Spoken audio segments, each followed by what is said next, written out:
Morning to my guys. Theo here. Today I'll be talking about the dry fasting experience to remove my addictions from nicotine and caffeine.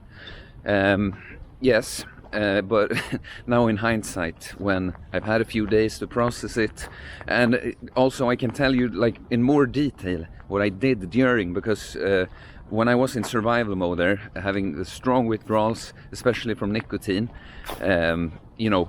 it was hard. It was really hard just talking. I will show off some posing and training here at the end, and I'll do a little teaser here because even though that wasn't the plan with this fast, or I knew it would happen, but I've really become more ripped than ever. Yeah, so on August 7th in the evening, on a Friday, I had my last snooze. That's the nicotine tobacco pouches we use here in Sweden. I did have coffee at maybe 2 or at lunchtime there in the day, because now before doing this, now I'm not drinking any coffee or any snooze for at least a month. We'll see how far I'll take it. But when I used it, coffee, I drank just a whole lot, like up to 10 cups coffee probably. Swedish coffee too, not American pussy ass coffee, but just the first half of the day. So on Friday I had the last cup of coffee in the middle of the day sometime, and then the last snooze at night. And so I had to work the next day, which I knew was gonna suck, because it goes fast when you do the snooze off. And nicotine, people are very addicted to smoking and their dip and all that stuff, and snooze is no different. And it's so much more nicotine than cigarettes, and also you can have it all the time. Like the bad habit that I got, I fell asleep with it often. So addicted, or like so habitual it was to just have this under my lip. But so I had to work for 5 hours in the morning there. It was okay, but I noticed myself, I did not want to talk to anyone, and I'm usually very social at work, talking to everyone, and I had such a hard time not being rude when someone just kept asking me stuff that they didn't need to, that's just called being social. But I was like, I had a hard time not just oozing, like, why are you bothering me with this? Go train, you shithead, like that. But I did apologize to a couple of people that I felt I was rude to, and both were guys that had been there with quitting the snooze, so no problem. Oh yeah, and before the work, I got there early to take a sauna. I was very annoyed. This I'll not talk too much about, but I had prepared the perfect meal I was gonna have, like the last meal, because I started the food part of the fast later, because I had trained hard on Friday and I just wanted to get in some fuel to rebuild the muscle. And the drive, by the way, I basically started it on Friday night too. I had a juice with my food, and I had some roast beef and some cheese, basically, and a cucumber, and this juice. And so I went to the sauna, worked there, and then I had a sauna after quitting work too. Or I was filming there, I told you I was out in the sun, but I did go to another gym and had a sauna. You're asking because I call this a hard dry fast and you're not supposed to have any water contact. Well, I did like the exception with the sauna, because I did every time I used it on this fast, I did just end it by wiping myself off with a towel. But I did do it now. I was really craving the cold. I've never enjoyed having a cold shower so much. Every time I used the sauna, I went out like 3 times to have a cold shower during. It's a very, very big tease to feel the cold water on the lips, when you're that thirsty and you just can't have it.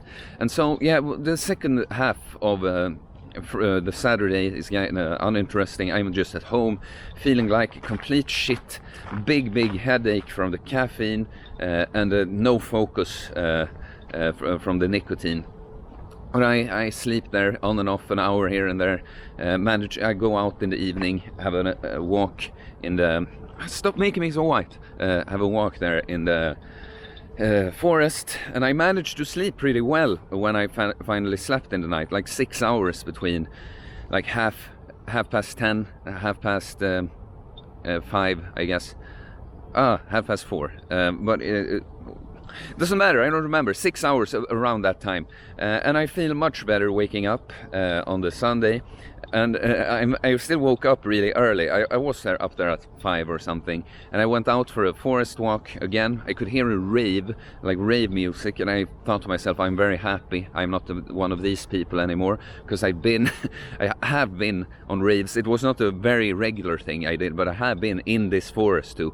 And it's just nice to be someone who's up early to take a walk, and not someone who is still up because they're, you know, doing a bunch of dumb stuff and listening to loud, crappy music. Not always crappy though, but this was just all the boom, boom, boom, boom, was all I could hear. But yeah, so did that, and then I get the text, and I get asked if I want to work, and you know, I would have said no if it wasn't. It was such a nice day. I could tell that the gym is basically going to be empty, so why not? You know, it's productive getting in a few hours of work on the dry fast here at the end too. So I did work. Did not have to do much, you know, just being a host of the gym really. Still struggling with my temperament with people sometimes, but again, the only guys that annoyed me turned out when I told them that they had been in the same spot, so I guess we kind of bonded over it instead. Yeah, but then, what did I do more? Yeah, I did have one last sauna there when I finished work. Did the same thing with going in and out. Big tease with the cold water against the mouth. You expect to get to drink it so much because, you know, why, in an actual survival situation, like why would you, if you were this dehydrated, why would you just not drink cold water that touches your lips, you know?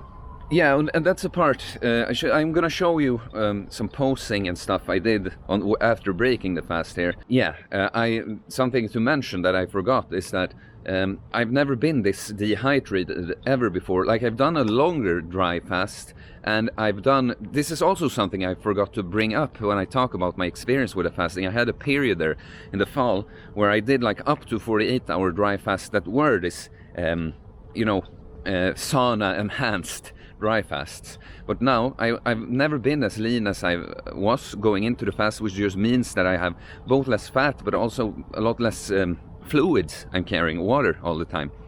And then warmer weather, you know, so you do get a sweat on when walking outside and stuff, and the triple sauna. So yeah, very dry. Actually, when I did those 48-hour dry fasts in the fall, it wasn't always such a big problem with the dryness, but now I was really longing for something to drink. Yeah, but then, yeah, I guess after work, I basically just slept for an hour here and there. It's very hard when you get into this dehydrated mode to get a full night or like a long sleep. I guess the body doesn't want you to. Like, for all the body knows, you're not getting water and food. You're like struggling to survive right now. So, yeah, you just get a little shut-eye here and there.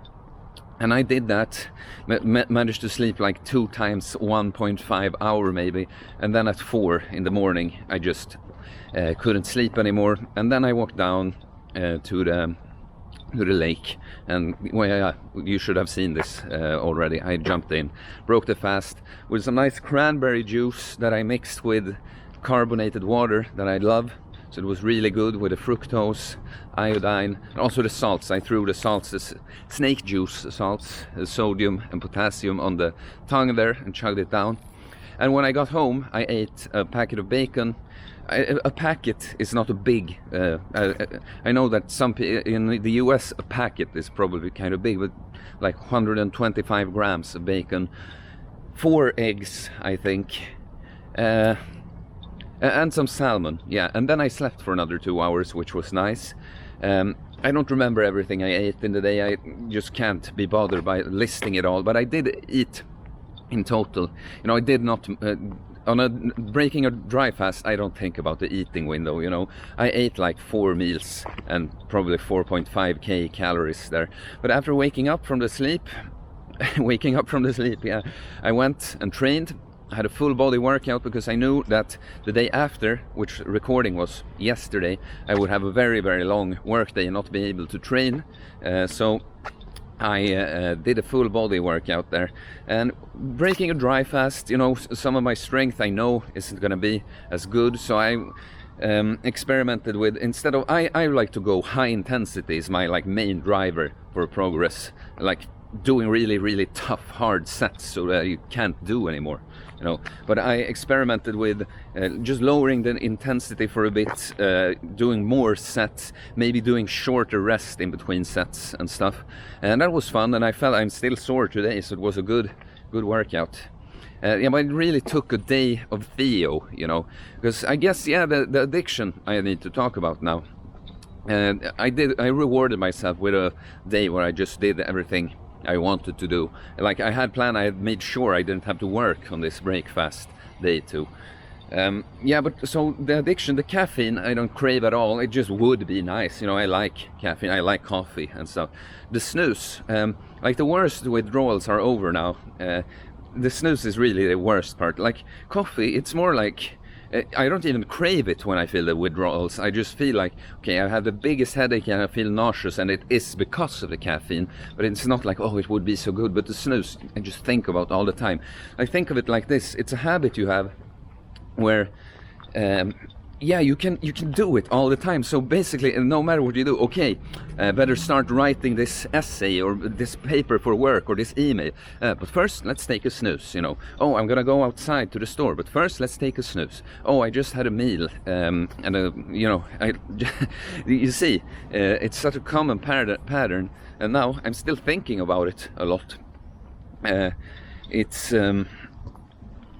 Yeah, it's like there's a hole in my human experience, like not a huge one, it's not too bad, but I do think about it all the time, and it's hard to explain. Like this area where I'm so used to having one of these pouches, it feels all smooth and weird, and it just feels like something is supposed to be there. And yeah, to be honest, if I knew right now that this feeling you have right now will never go away, then I would just accept my fate as, okay, I need to use snooze apparently. But I think it will go away. And I still think, you know, I preach this always, when you want to change your habit with something, but maybe not remove it completely, but when you have, it's such a strong addiction and habit, this thing like snooze. So I really think if I ever want to use it on a less scale, I can't just try to immediately go back and do it less. I have to be fully without it a lot and then set a new habit. But maybe I'll end up not doing it at all.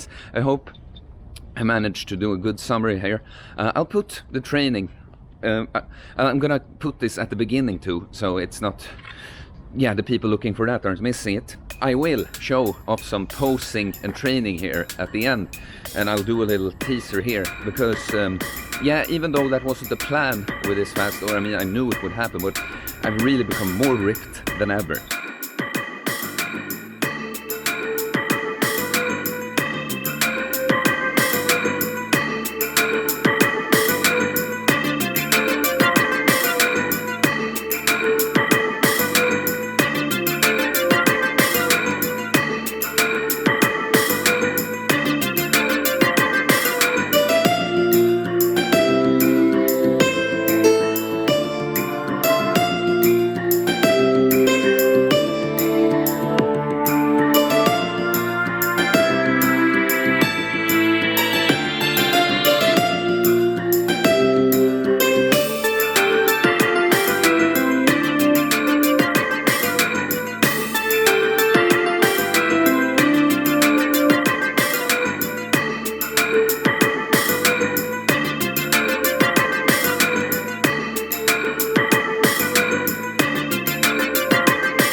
Right.